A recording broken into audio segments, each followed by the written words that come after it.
All right, let's find something to read out of this book that I got on eBay. It's got to be something good in here.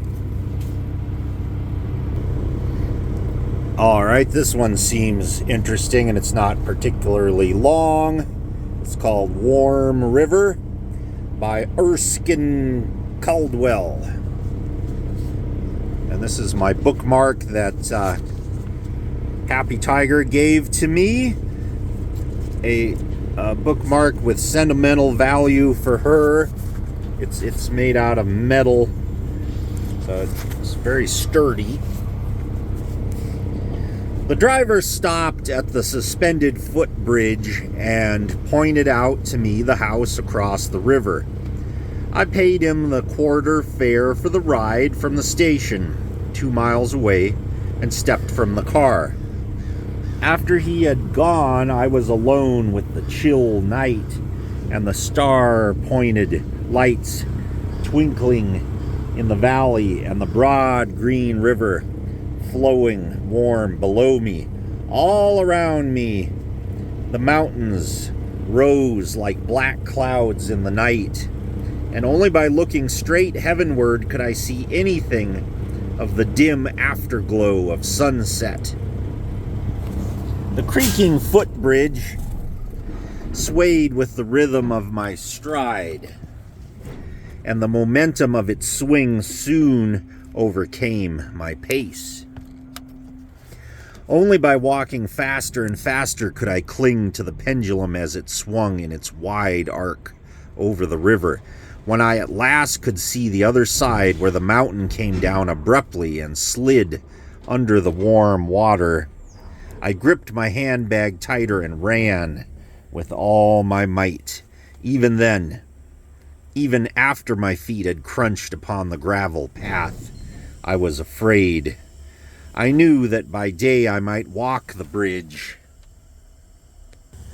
without fear, but at night, in a strange country with dark mountains towering all around me and a broad green river flowing beneath me, I could not keep my hands from trembling and my heart from pounding against my chest.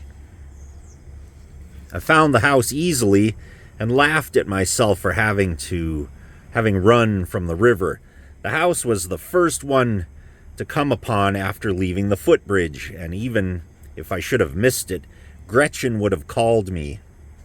She was there on the steps of the porch waiting for me.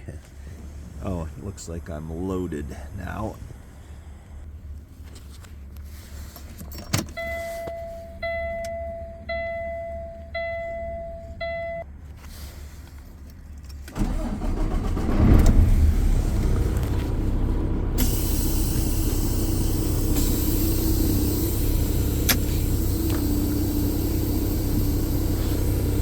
Come on. God.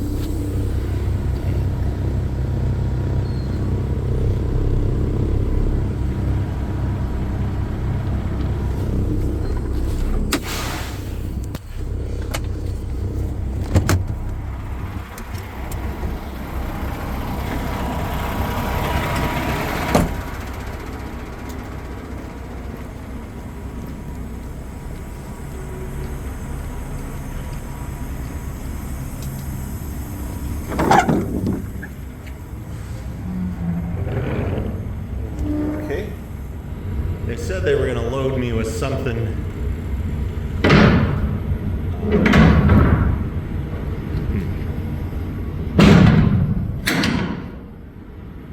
Right.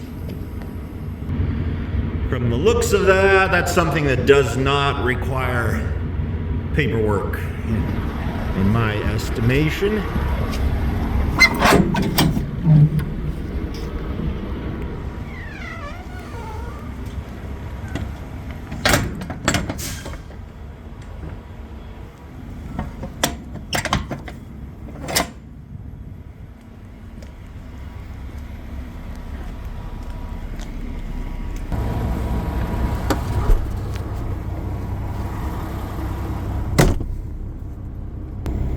She ran down the gravel path to meet me.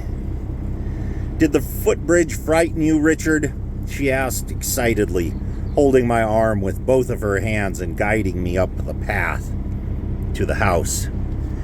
I think it did, Gretchen, I said, but I hope I outran it. Everyone tries to do that at first, but after going over it once, it's like walking a tightrope. I used to walk tightropes when I was small. Didn't you do that too, Richard? We had a rope stretched across the floor of our barn to practice on. I did too. It's been so long I've forgotten how to do it now. We reached the steps and went up to the porch. Gretchen took me to the door. Someone inside the house was bringing a lamp into the hall, and with the coming of the light, I saw Gretchen's two sisters standing just inside the open door. Paperwork. There is paperwork.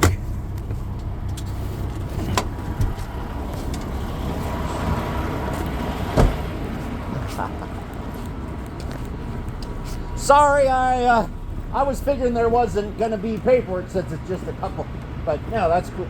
You ain't buying it. Oh, gotcha.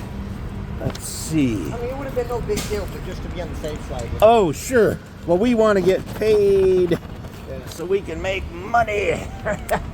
Want to get paid and laid. That's right. Preferably at the same time.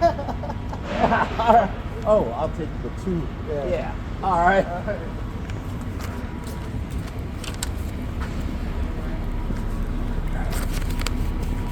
Someone inside the house was bringing a lamp into the hall, and with the coming of the light, I saw Gretchen's two sisters standing just inside the open door.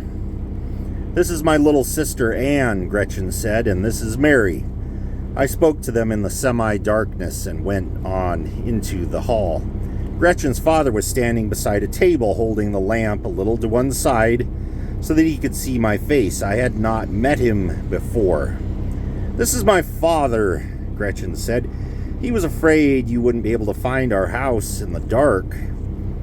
I wanted to bring a light down to the bridge and meet you, but Gretchen said you would get here without any trouble. Did you get lost? I could have brought a lantern down with no trouble at all.